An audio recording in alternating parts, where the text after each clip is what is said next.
amis, j'espère que vous allez bien.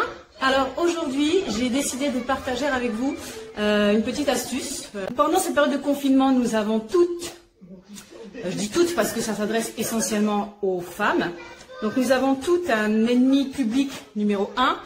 Et contrairement à ce qu'on pense, c'est pas le virus, parce que on est confiné, on fait attention quand on sort, on applique les gestes et tout. Donc en fait non, nous notre ennemi public numéro 1, je dirais plutôt que c'est cette chose.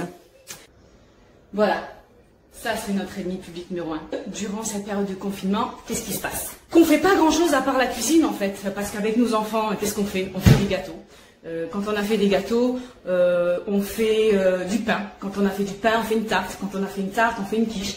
Quand on a fait une quiche, on fait des bolognaises. Enfin bref, on passe notre temps à faire la cuisine.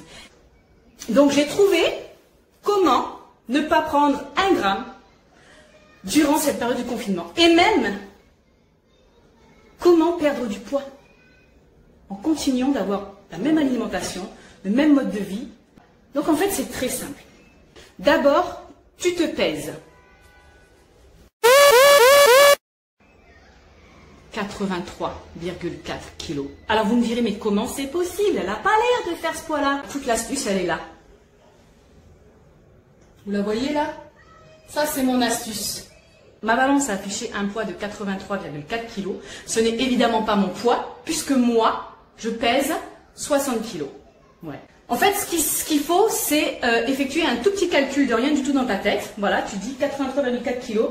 En fait, ton fils, il pèse 23 kilos. Voilà. Alors, tu peux lui donner le poids que tu veux. Il s'en fout. Lui, il s'en fout. Parce que lui, tout ce qu'il fait toute la journée, c'est dormir, manger. De temps en temps, il m'enquiquine un peu, mais bon, ça va pas le traumatiser. Il comprend même pas ce que tu lui dis de toute façon. Ta balance, elle affiche 83,4. Eh ben, tu te dis que c'est de sa faute à lui. Voilà.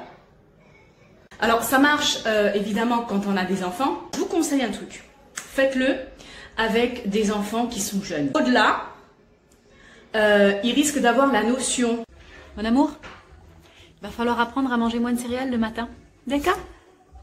Parce que c'est pas bon pour la santé. Ok? oh bah non! Non, reviens mon petit cœur! Bon. Et là, vous allez les traumatiser. Et là, c'est pas bon parce que vous allez être flagellés sur les réseaux sociaux. Ouais, c'est une mauvaise mère. Donc, appliquez cette méthode et je vous promets que vous allez vous sentir mieux.